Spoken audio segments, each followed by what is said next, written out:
Sir, Iran సపోర్టర్లు H4 యుద్ధ రంగంలోకి దిగారు. మొత్తం అక్కడ గల్ఫ్ ప్రాంతం అంతా ఒక జ్వాల వ్యాపిస్తోంది అని అర్థమవుతోంది. ఇదంతా కూడా అమెరికా తట్టుకునే పరిస్థితి ఉందా సార్? ఎస్ అండి. ఇప్పుడు గల్ఫ్ లో ఏంటంటే రెండవ యుద్ధం కొనసాగుతుంటే ఒక విచిత్రమైన పరిణామం ఉంది. ఒకప్పుడు ఫస్ట్ ఫేజ్ లో ఫిబ్రవరి 28 నుంచి రీసెంట్ వరకే జరిగిన ఫస్ట్ ఫేజ్ వార్లో కేవలం ఇరాన్ మాత్రమే అమెరికా, గల్ఫ్ దేశాలు, ఇజ్రాయెల్ని ఎదుర్కొంది. కానీ ఇప్పుడు జరుగుతున్న సెకండ్ ఫేజ్ గత 4 రోజులుగా చూస్తే ఇరాన్ ఒంటరి కాదు, తన అమ్ములు పొదులో ఉన్న H4 లేదా H4H అనే ఒక ప్రాక్సీస్ని రంగంలో దింపిందండి. ఎంతటి దారుణం అంటే ఇప్పుడు 4H అంటే ఏమీ లేదు, హౌతీసు. ఈ యొక్క యమన్ దేశంలో ఉన్న హౌతీసు, తర్వాత అక్కడ గాజాలో ఉన్న ఇక్కడ హమాసు, తర్వాత ఇరాక్లో ఉన్న హిజ్బుల్లా HI, తర్వాత అక్కడ లెబనాన్లో ఉన్న హెజ్బుల్లా. ఈ 4 హెచ్లు రంగంలో దిగారు. వీళ్ళు చాలా శక్తివంతమైన వాళ్ళు. ఇప్పుడు యమన్లో ఉన్న హౌతీసు సౌదీ అరేబియాలో ఉన్న అబా ఎయిర్పోర్ట్ని అటాక్ చేయడం జరిగింది, దాన్ని నాశనం చేయడం జరిగింది. ఇప్పుడు సౌదీ అరేబియా ఎంత బలాన్ని ఉపయోగించినా హౌతీస్ని ఏమీ చేయలేరనమాట. అంత శక్తివంతం. 3.5 లక్షల మంది ఫోర్సు. వాళ్ళు రెడ్ సీ దగ్గర బాబ్ ఎల్ మనాబు సూయజ్ కెనాల్ దగ్గర ఉంటారు. వాళ్ళు తలుసుకుంటే సూయజ్ కెనాల్నే వాళ్ళు క్లోజ్ చేయగలుగుతారు. వాళ్ళని ఎదిరించిన దేశం లేదు ఇప్పుడు కూడా. ఎందుకంటే అక్కడ అమెరికా 2025లో వెళ్ళి అటాక్ చేసి కూడా వెనక్కి వచ్చేసింది. సౌదీ అరేబియా వాళ్ళతో పీస్ డీల్ చేసుకుంది 2022లో. 2022లో సౌదీ అరేబియా ఈ యొక్క హౌతీలు చేసుకున్న పీస్ డీల్ నుంచి బయటకు వచ్చి హౌతీస్ ఇప్పుడు సౌదీ అరేబియాని, ఇజ్రాయెల్ని అటాక్ చేస్తున్నారన్నమాట. ఇది ఇరాన్కి సపోర్ట్గా. దీన్ని తట్టుకోవడం ఏ దేశం కూడా తరం కాదు ఇప్పుడు ఇరాన్ సపోర్ట్గా. రెండోది హమాస్ 2022 నుంచి రీసెంట్ వరకు ఇజ్రాయెల్ ఎంతటి ప్రయత్నం చేసినా, మానవ చరిత్రను అత్యంత ఘోరాలు చేసిన హమాస్ మాత్రం ఇంకా అలాగే ఉంది అస్తిత్వం. ఇప్పుడు అది ఇజ్రాయెల్ని అక్కడే ఉండి ఏడిపించగలిగింది. కాబట్టి అది ఇరాన్ చేతిలో ఉన్న అత్యంత బలమైన అస్త్రం ఇటు హమాస్, అది గుర్తుపెట్టుకోవాలి. తర్వాత హిజ్బుల్లాని ఎంత నాశనం చేయడానికి ట్రై చేసినా ఇజ్రాయెల్ మాత్రం దాన్ని ఏమీ చేయలేకపోతుంది. ఈ హిజ్బుల్లా దళాలు ఇంకా 10,000 మంది ఫోర్సు గెరిల్లా వార్ఫేర్లో నిష్ణాతులు.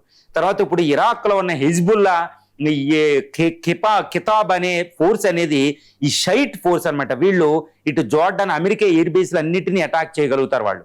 అందుకనే ఖైమనీ శవాన్ని కూడా ఈ కర్బాలా సిటీలు తీసుకెళ్లారు. అది షియాల్ దేశం, ఇది ఇరాక్. ఈ విధంగా H4 హెజ్బుల్లా, తర్వాత హమాసు, హౌతీలు, ఈ ఇరాన్ యొక్క ప్రాక్సీలు మొత్తం గల్ఫ్ అంతటిని భస్మీపటలం శక్తి చేయగలుగుతారు. వాళ్ళు నాన్ స్టేట్ యాక్టర్స్, వాళ్ళని అటాక్ చేయడం కుదరదు. ఈ లక్షల మంది, సుమారు 5 లక్షల మంది వీళ్ళు ఏంటంటే గెరిల్లా వార్ఫేర్లో ఆరితేరి ఉంటారన్నమాట. అమెరికా దళాలని, అక్కడ 50,000 మంది ఫోర్స్ని, అమెరికా ఎయిర్ బేస్ని, తర్వాత ఇరాన్ శత్రు దేశాలు, సున్నీ దేశాలని, సౌదీ అరేబియా ఈ యొక్క కింగ్డమ్ని అటాక్ చేయగలుగుతారు. కాబట్టి వాళ్ళని ఓడించడం అసంభవం ఆ ఎడారులు, ఆ పర్వత ప్రాంతాల్లో, ఆ ప్రాంతాల్లో.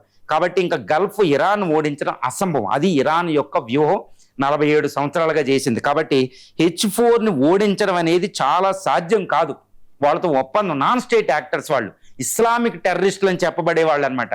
కాబట్టి ఇరాన్ విజయం అనేది నిశ్చయం అవుతుంది.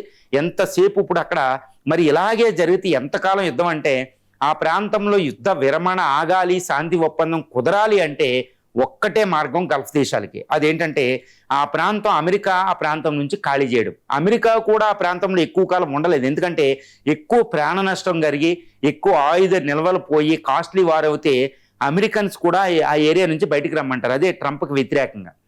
అటు అమెరికా ఎట్టి పరిస్థితుల్లో ఎక్కువ కాలం ఇంత కాస్ట్లీ వారు, అంత సుదీర్ఘమైన 20 కంట్రీలు ఆల్మోస్ట్ ఉన్న ఈ మిడిల్ ఈస్ట్, నార్థన్ ఆఫ్రికా నుంచి, మధ్యధరా సముద్రం నుంచి, ఇటు అరేబియా సముద్రం, ఇటు సెంట్రల్ ఏషియా వరకు ఉన్న ఇంత విస్తృత ప్రాంతంలో అమెరికా అటాక్ ఎక్కువ కాలం ఇంత గెరిల్లా వార్ఫేర్ని చేసుకుని చెయ్యలేదు. అందుకని ఆఫ్ఘన్ నుంచి బయటకు వచ్చింది అది. సో అమెరికా నుంచి తీవ్రమైన వ్యతిరేకం ఉంటుంది. ఆ అధ్యక్షుడు యుద్ధం చేయలేడు. కాబట్టి ఈ గల్ఫ్ నుంచి అమెరికా ఖాళీ అనేది తథ్యం. ఈ 17 ఎయిర్ బేస్ల నుంచి అమెరికా వెళితేనే ఆ గెరిల్లా వార్ఫేర్ని తట్టుకోగలుగుతారు. ఇప్పుడు చూస్తే మనం ఈ ఆయుతుల్లా ఖైమోనీ మరణం తర్వాత ఎంటైర్ 200 కోట్ల మంది ముస్లిమ్స్ ఏకవడం, మొత్తం ఆల్-ఖైదా నుంచి, ఇసిస్ నుంచి, పాకిస్తాన్లో ఉన్న హిజ్బుల్లా, తర్వాత ముజాహిద్దీన్ టెర్రరిస్టులు, తర్వాత ఇక్కడ హౌతీస్లు, నార్త్ ఆఫ్రికా ఉన్న మొత్తం నైజీరియా దాకా ఉన్న ఇస్లామిక్ టెర్రరిస్టులు అందరూ శత్రువు ఒకళ్ళేనండి ఇప్పుడు అమెరికా. వాళ్ళు ఖాళీ చేసేంత వరకే వదలరు. కాబట్టి గల్ఫ్ నుంచిలో అమెరికాకి ప్రమాదం. రెండో విషయం ఏంటంటే ఈవెన్ గల్ఫ్ మోనార్కులు అంటే ఈ నియంతృత్వ సౌదీ అరేబియా, బహ్రెయిన్, ఖతార్ వీళ్ళు కూడా అమెరికా రక్షణ ఇవ్వలేని పరిస్థితి. కాబట్టి వాళ్ళకి కూడా ఉపయోగం లేదు అమెరికా.